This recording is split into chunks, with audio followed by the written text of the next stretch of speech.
성도 여러분 안녕하십니까? 행복한 안식일을 맞았습니다. 겨울이 봄을 보내기 싫은지 꽃샘추위가 계속 이어지고 있습니다. 여러분 건강 유의하시기 바랍니다. 이번 주는 부활절 주간이라고 하죠.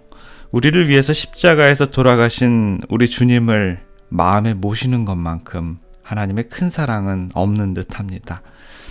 부활절의 날짜는 니케아 종교회의에서 이루어졌는데요. 그 회의 때 6월절에 맞춰서 부활절을 지킬 것이냐 아니면 이방의 축제인 이스터 축제날을 부활절로 할 것이냐에 따라서 분란이 많았는데 결국에는 이스터의 축제의 날을 부활절로 하기로 했죠. 이를 통해서 6월절은 훼손된 것이나 마찬가지고 부활절 논쟁은 이 부활절의 명칭을 보면 쉽게 알 수 있습니다. 부활절을 우리가 이스터라고 하죠. 이스터는 이방의 신인 이 봄의 여신을 상징하는 그러한 이름입니다.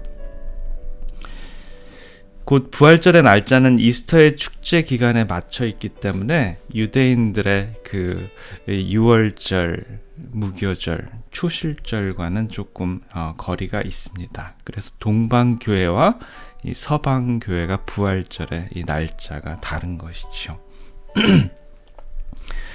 유대력으로 니산월 1월 16일 곧 6월절, 무교절, 초실절에 해당하는 이 초실절 곡식을 흔들어서 제사 지나는 흔들다라는 의미에서 곧 무덤이 흔들려서 예수님께서 부활한다라는 의미를 가지고 있는 그 초실절의 절기가 바로 이 부활절입니다.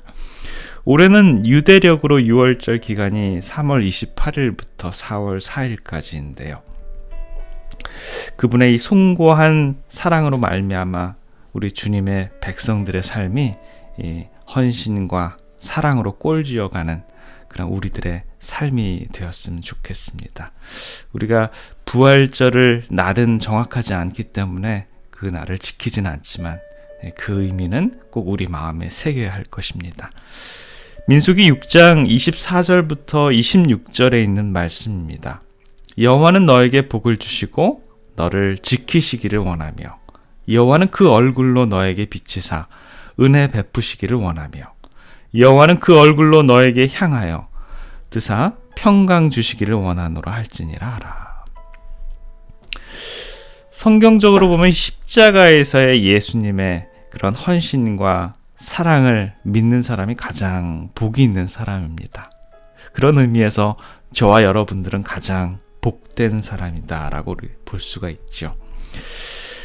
성경에서는 이 복에 대해서 많은 얘기를 하는데요. 예수님께서는 산상수훈에서 복을 8가지로 가르치십니다. 심령이 가난한 자, 애통하는 자, 온유한 자, 의를 사모하는 자, 자비로운 자, 마음이 깨끗한 자, 화목해 하는 자, 의를 위하여 핍박을 받는 자가 복이 있다 라고 이렇게 말을 합니다.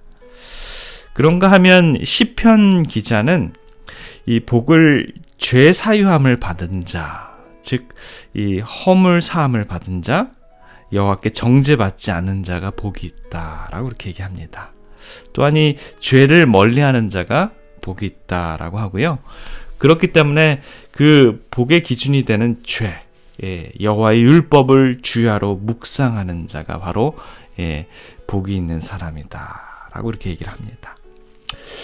그런가 하면 이 복이 있는 가정, 복이 있는 나라, 형제가 동거하며 사는 화목한 가정이 바로 이 복된 가정이고요.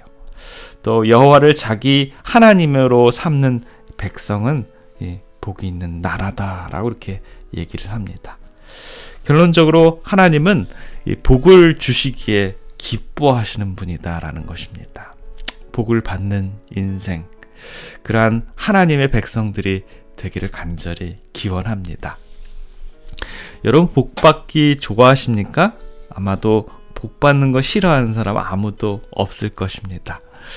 고린도후서 13장 13절에 보면 그 고린도서를 마치는 그 마지막 구절이 주 예수 그리스도의 은혜와 하나님의 사랑과 성령의 교통하심이 너희 무리와 함께 있을지어다 라고 이렇게 말씀하는 이 신약의 이 축도라고 할 수 있죠. 복을 선언하는 축복된 말씀이다라는 것이죠. 오늘 우리가 본문으로 읽었던 민수기 6장의 말씀은 어쩌면 신약의 축도에 대해서 구약의 축도라고 할 수 있는 그러한 장입니다. 민수기 6장에서 보면 하나님께서 모세에게 아론과 그의 아들들에게 이러한 축복을 해줘라 라고 하는 이 축도의 기별이 들어와 있습니다. 다시 한번 읽어보겠습니다. 여호와는 너에게 복을 주시고 너를 지키시기를 원하며 여호와는 그 얼굴로 너에게 비치사 은혜 베푸시기를 원하며 여호와는 그 얼굴로 너에게 향하여 드사 평강 주시기를 원하노라 할지니라 하라. 우리 하나님께서는 우리들에게 그분의 얼굴을 비추셔서 복도 주시고 은혜도 주시고 평강도 허락해 주십니다. 우리가 하나님을 신뢰하기만 하면 그 모든 일들이 이루어질 것입니다. 성경에 보면 우리 하나님의 얼굴을 비추신다라는 말씀이 그런 나오는 부분들이 있는데요. 이 민수기 6장에서는 이 하나님의 축도, 복을 선언하면서 그분의 얼굴, 여호와의 얼굴을 비추는 그런 말씀들이 많이 나옵니다. 그리고 이 시편과 여러 성경 구절들에 보면 하나님의 얼굴에 대한 언급이 있습니다. 어떤 때 그렇게 언급하시는지 한번 보게 되면요.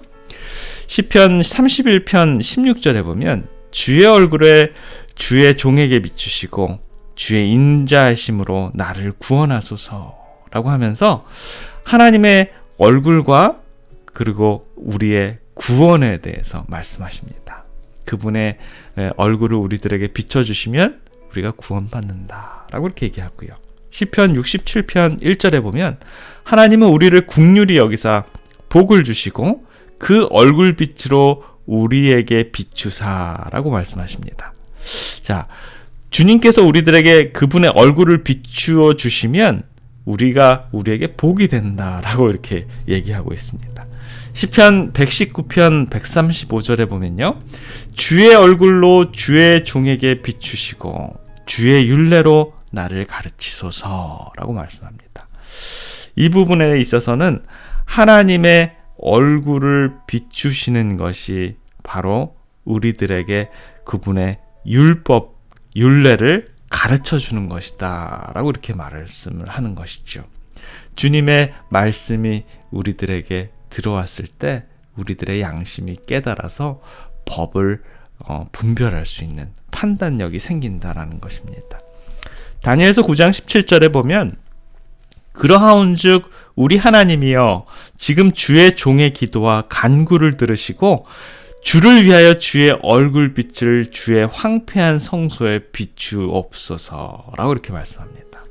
주님께서 우리들의 기도와 간구를 들으시고 주님의 얼굴을 우리들에게 비춰주셔서 이 황폐한 성소를 환하게 비춰달라라고 이렇게 얘기합니다. 하나님의 집인 그 성소와 그분의 얼굴을 대비해서 우리들에게 말씀하고 있는 것입니다. 그렇다면 이 구약의 이 축복되는 말씀인 축도인 이 민수기 6장의 내용을 좀 살펴보길 원합니다. 자, 먼저 24절에 있는 부분을 살펴보면요. 여호와는 너에게 복을 주시고 너를 지키시기를 원하며 라고 말씀합니다. 하나님의 보호하심을 위해서 기도한다라는 것이죠. 자, 하나님께서는 우리들에게 복을 주시고 우리들을 지켜주시기를 원한다라고 이렇게 얘기합니다. 우리 하나님의 얼굴이 이스라엘을 향하고 있다라는 것을 의미합니다. 지키심이란 이 둘레로 가시로 울타리 치는 것처럼 철저한 보호와 보존을 의미하는 그런 하나님의 본능을 묘사하고 있는 것입니다. 어쩌면 이 현대 가정의 문제가 뭐냐면 얼굴과 얼굴을 좀 대하는 시간들이 너무 작다라는 것입니다. 가족들의 얼굴을 보기가 쉽지 않다라는 것이죠. 가족들의 얼굴보다 우리는 TV를 보거나 스마트폰을 보는 그런 시간들이 더 많다라는 것입니다. 얼굴과 얼굴을 대면해야지 이 좋은 관계가 끊임없이 유지될 수 있다라는 것입니다. 내게로 향하여 지키시는 우리 하나님의 얼굴을 우리가 바라보는 동안에 우리는 절대로 안전할 수 있다라는 것입니다. 사랑하는 성도 여러분, 여러분들 얼마나 하나님의 얼굴을 들여보십니까? 바라보십니까? 얼마나 자주, 얼마나 많이, 얼마나 그분의 형상을 우리 마음에 새기느냐에 따라서 우리들의 안정은 더욱더 보장받을 수 있을 것입니다. 시편 127편 1절에 보면 여호와께서 성을 지키지 아니하시면 파수꾼의 경성함이 허사로다라는 말씀이 있습니다. 그만큼 하나님의 보호하심이 절대적이다라는 그런 말씀이죠. 우리 하나님께서는 그분의 백성들을 정말 눈동자처럼 지켜 주신다라는 것이죠. 이스라엘 백성들은 성전을 올라가면서 노래했다라고 하는 시편 121편에 보면 우리 하나님께서 우리를 얼마나 지켜주시고 보호해주시고 눈동자처럼 사랑해주시는지를 우리는 알 수 있습니다. 시편 121편 4절부터 보겠습니다. 이스라엘을 지키시는 자는 졸지도 아니하시고 주무시지도 아니하시리로다. 여호와는 너를 지키시는 자라. 여호와께서 내 우편에 내 그늘이 되시나니 낮에 해가 너를 상치 아니하며 밤의 달도 너를 해치 아니하리로다. 여호와께서 너를 지켜 모든 환난을 면케하시며 또 내 영혼을 지키시리로다. 여호와께서 너의 출입을 지금부터 영원까지 지키시리로다 라고 하면서 이 성전을 들어가면서 이러한 노래를 불렀다라는 것입니다. 저와 여러분들의 입술에 하나님을 찬양하는 노래가, 우리 하나님께서 우리를 지켜주신다라는 노래가, 그분께서는 졸지도 아니하시고 주무시지도 않고요, 낮에 해가 너를 상치 아니하며 밤에 달도 너를 해치지 않고요, 우리들의 환난을 면케해 주시고 우리의 영혼을 지켜주신다라고 이렇게 얘기합니다. 저와 여러분들의 출입이 정말 지금부터 영원까지 우리 하나님께서 지켜주시는 그 보호하심을 믿는 저와 여러분들이 되었으면 좋겠습니다. 웨슬레가 6살 때 그의 집에 불이 나서 모든 것이 홀랑 타버렸습니다. 그때 모든 형제들은 모두 불을 피해서 안전하게 대피했는데 웨슬리만 홀로 집에 남겨져 있었습니다. 지붕이 거의 무너져 내리는 순간까지도 이 사실을 몰랐던 아버지가 이 웨슬레의 울음소리를 듣고서 놀라서 달려왔습니다. 그러나 층계가 거의 다 타버려서 집 안으로 들어갈 수가 없게 되자 크게 낙심한 아버지는 무릎을 꿇고 하나님께 도움을 구했습니다.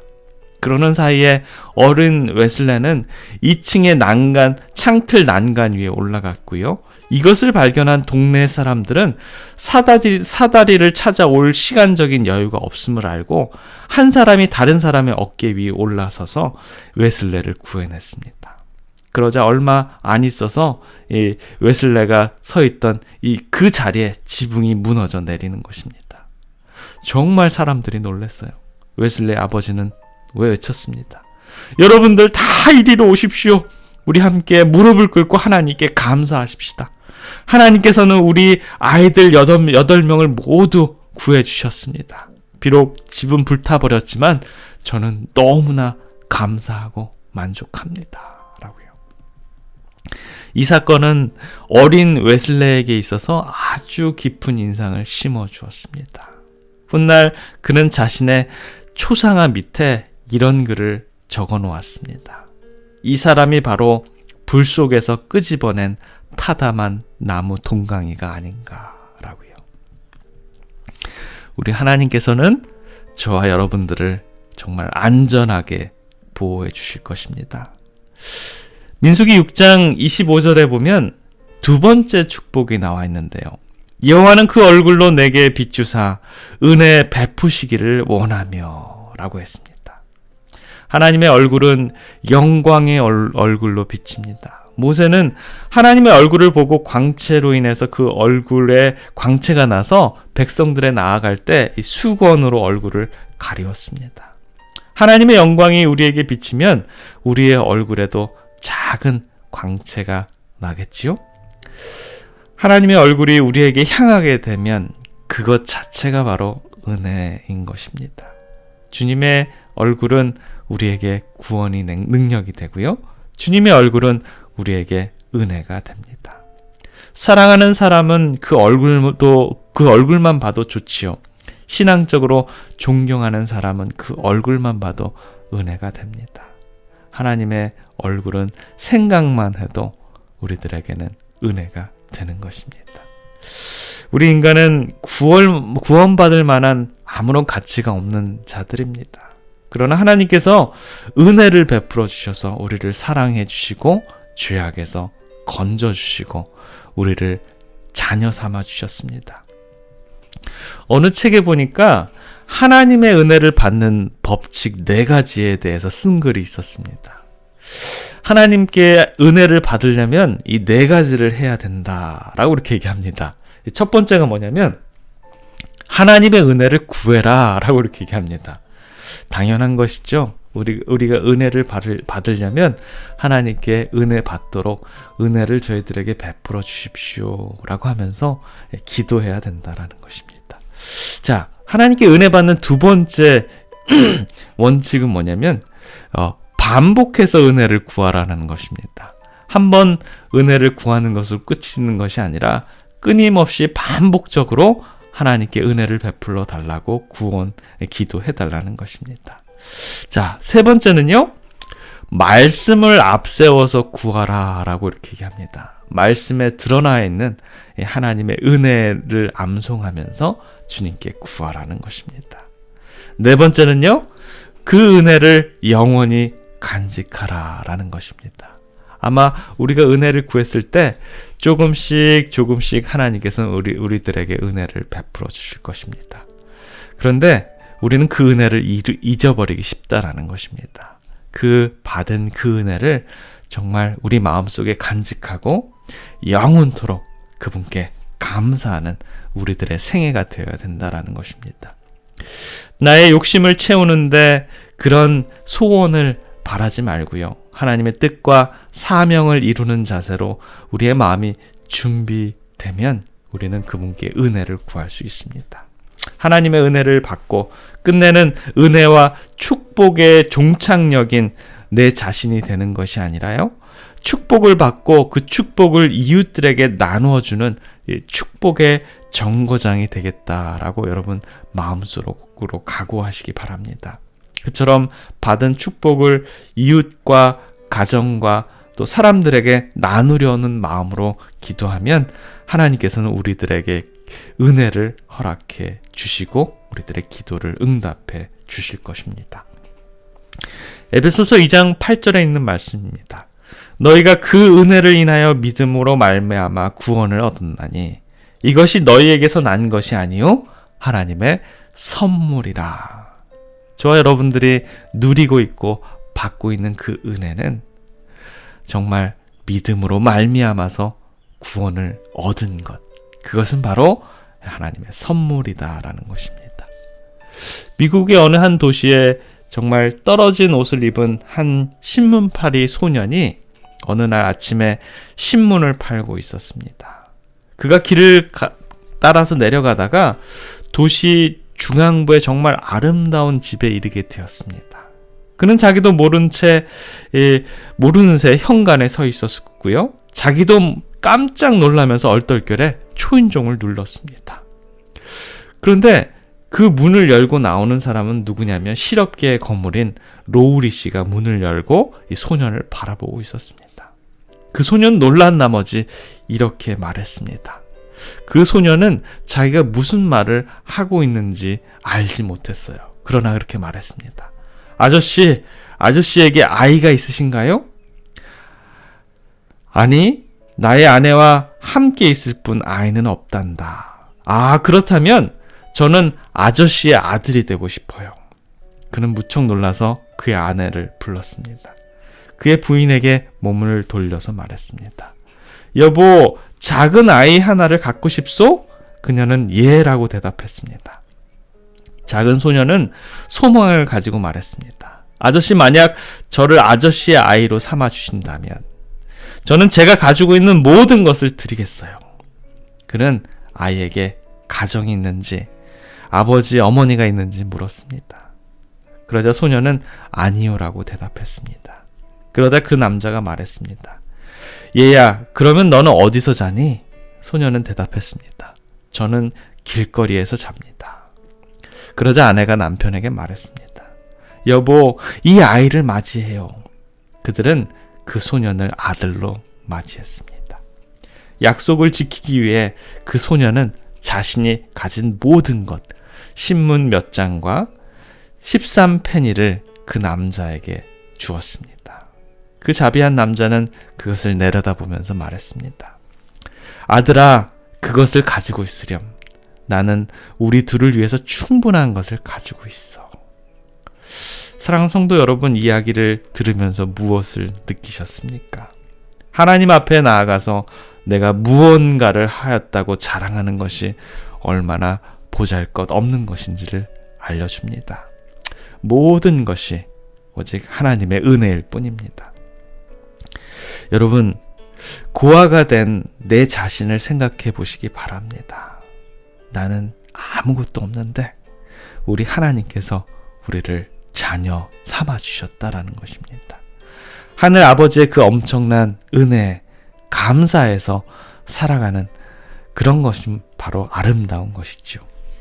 민수기 6장 26절에 있는 말씀입니다. 여호와는 그 얼굴을 내게로 향하여 드사 평강 주시기를 원하노라 할지니라 라고 말씀했습니다. 이 모세가 말한 아론과 그의 아들들에게 축복의 말, 세 번째 말씀은요, 여호와는 그 얼굴을 내게로 향하여 드사 평강 주시기를 원하노라 라고 이렇게 말합니다. 여기서 여호와는 그 얼굴을 내게로 향하여 드사 라고 이렇게 말씀합니다.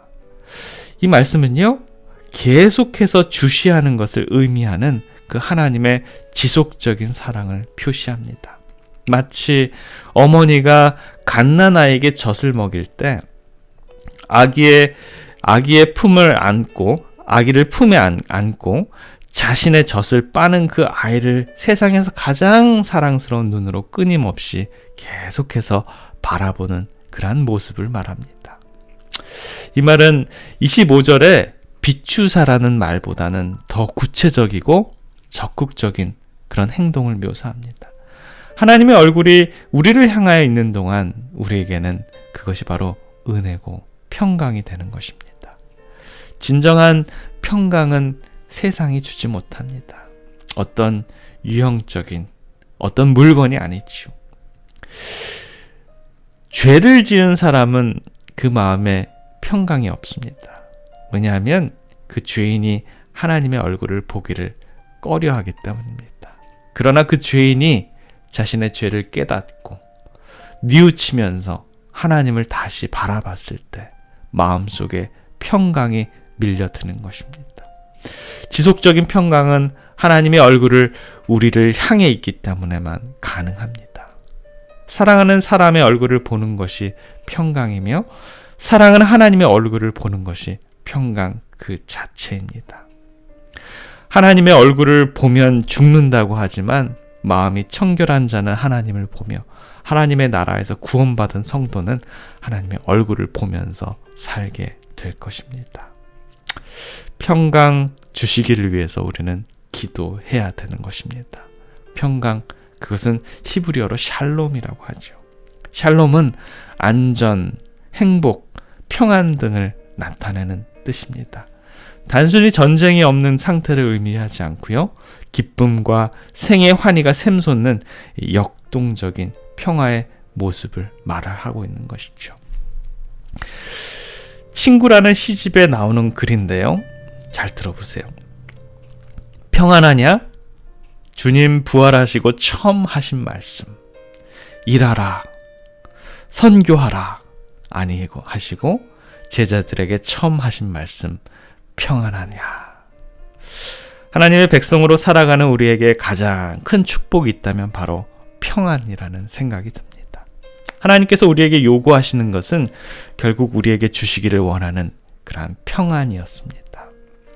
이사야 55장 12절의 말씀 보면 너희는 기쁨으로 나아가며 평안히 인도함을 받을 것이요 산들과 작은 산들이 너희 앞에서 노래를 바라고 들의 모든 나무가 손바닥을 칠 것이며 라고 노래합니다. 평강의 복은 인간의 가장 원하는 복인 것이죠. 아무리 많은 재산과 높은 지위가 있어도 마음에 평강과 평안이 없다면 그 모든 것이 무슨 소용이 있겠습니까? 이런 글을 읽었는데요. 이탈리아에서 유럽의 이 성악계의 새로운 태양처럼 떠오르는 이 한국 여성 한 명이 있었습니다. 벌써 10년도 넘은 일인데요. 푸치니가 작곡한 이 나비 부인의 주인공이 되었습니다. 처음부터 이 주인공으로 발탁된 것이었습니다. 한 극장에서 주연으로 발탁된다라는 것은 정말 쉬운 일이 아닌데요. 이분이 이탈리아로 유학을 가서 수년 동안 성악을 공부했습니다. 그리고 아직 빛을 못 보는 것은 자기가 살펴봤더니 자기 눈 때문이다 라고 생각을 했어요. 그러면서 쌍꺼풀 수술을 해야겠다라고 마음을 먹었습니다. 그리고 남편을 겨우 설득해서 허락을 얻어냈어요. 그리고 서울에 있는 어머니에게 전화를 해서 한국에 있는 가장 좋은 병원에 예약을 해달라고 부탁을 했습니다. 한국 사람들이 쌍꺼풀 수술을 가장 많이 하기 때문에 세계적인 권위자들은 다 한국에 모여 있다라고 합니다. 그래서 서울에서 유명하다는 모 성형외과에 어머니가 예약을 했어요. 보통 예약을 하면 1년을 기다려야 되는데 어머니가 아주 빽을 써가지고 날짜를 빨리 받았습니다. 그 여인이 수술 날짜가 결정났다라는 이야기를 듣고 얼마나 기뻤는지 모릅니다. 그러던 와중에 이 여인이 교회 가서 예배를 드렸는데요. 목사님 설교 내용이 바로 이것입니다. 왜 주어진 것에 감사하지 않느냐? 왜 여자들은 쌍꺼풀 수술을 하느냐? 쌍꺼풀 수술을 했다가 나중에 죽어서 하나님을 다시 봤을 때 하나님께서 너 누구냐? 나는 너한테 쌍꺼풀을 안 주었는데 내가 누구냐? 라고 물을 수 있다라는 것입니다. 이 여인은 설교를 들으면서 이것이 내 문제구나. 나를 향해 주님의 말씀하시는구나 라고 이렇게 자신에게 적용을 하게 됩니다. 그리고 깊이 반성을 하고 회개했습니다. 그리고 서울에 전화를 했어요. 어머니, 저 쌍꺼풀 수술 안 하겠습니다. 이 이야기를 듣고 어머니가 화를 냈어요. 그렇게 어렵게 수술 날짜를 받았는데 꼭 받으라고 하는 것입니다. 그래도 안 받는다고 이렇게 여인은 말했습니다. 수술을 받지 않았기 때문에 바로 수술하기로 결정되었던 그날에 열리는 콩쿠르에 참여를 했는데요. 그 콩쿠르에서 드디어 대상을 받게 되었습니다. 그 콩쿠르 현장에서 독일의 유명한 극장장이 앉아 있었는데요. 그 자리에 바로 나비 부인으로 발탁이 되게 된 것입니다. 주연도 해본 경험이 없는 사람이 주연을 하려고 하니까 얼마나 실수가 많았겠습니까? 그래서 그 여인은 극장장에게 어느 날 물어봤습니다. 나처럼 서툰 사람을 왜 처음부터 주연으로 그리고 주인공으로 뽑았냐고요. 그 극장장 대답이 바로 당신의 눈 때문이다 라고 이렇게 얘기했습니다. 본래 나비 부인은 일본 여인이었지만 일본 여인들은 가창력이 한국 여인보다 떨어지기 때문에 유럽에서 인정을 받지 못한다라는 것입니다. 그뿐만이 아니라 요즘의 일본 여자들은 전부 쌍꺼풀 수술을 했다라고 합니다. 그래서 일본 여자를 무대에 올려놓으면 유럽 관객들이 볼 때 일본 여자로 보지 않는다라는 것이에요. 그런데 당신 같은 가창력을 가진 사람이 쌍꺼풀이 없기 때문에 자기가 나비 부인 주연으로 뽑았다라고 이렇게 얘기를 합니다. 쌍꺼풀 때문에 생긴 인생의 불만, 그것을 만들지 않으신 이유를 발견했을 때 찾아오는 평안감, 그리고 하나님께 대한 그의 사명이 그는 떠올랐다는 것입니다. 요한복음 14장 27절에 보면 평안을 너희에게 끼치노니 곧 나의 평안을 너희에게 주노라. 내가 너희에게 주는 것은 세상이 주는 것과 같이 아니하리라. 너희는 마음에 근심하지도 말고 두려워하지도 말라. 우리들을 지키시고 다 없는 은혜를 허락하시고 넘치는 평강을 선사해 주시는 하나님, 우리는 그 하나님을 사모합니다. 사랑하는 성도 여러분, 여러분들은 우리들의 능력으로 얼마나 하나님의 계획을 알 수 있다라고 생각하십니까? 우리가 그분의 계획을 다 알 수 없다면 그냥 그분의 인도하심을 따르는 것이 가장 세상에서 현명한 것은 아닐까요? 평안을 잃어버리고 두려워하며 서두르는 마음, 내가 뭔가를 바꿔보려는 이 허망한 욕심은 아니었는지 생각해 봅니다. 우리 하나님의 얼굴을 바라보심으로 주님께로부터 받은 보호하심, 그리고 은혜와 평강을 누리시는 우리 하나님의 귀한 백성들의 삶이 되시길 바라면서 말씀을 마치겠습니다. 기도하겠습니다. 사랑의 우리들의 아버지 하나님, 우리 하나님의 형상을 우리 마음속에 늘 그리는 우리들의 심령들 되도록 주님 인도해 주시옵소서. 저희들 우리 하나님의 얼굴을 바라보고 그분의 형상이 우리의 모습에 비칠 때 우리들 품성이 변화함을 받을 수 있도록 해주시고 우리들을 구원의 길로 인도해 주시옵소서. 우리들의 삶을 보호해 주시고 이 사건과 사고가 많은 이 세상에서 우리들을 눈동자처럼 지켜 보호하여 주시옵소서. 또한 우리들에게 넘치는 하늘의 은혜를 허락해 주시고 그 은혜들을 간구하는 우리들의 아름다운 마음들이 될 수 있도록 저희들의 삶을 꼴지워 주시옵소서.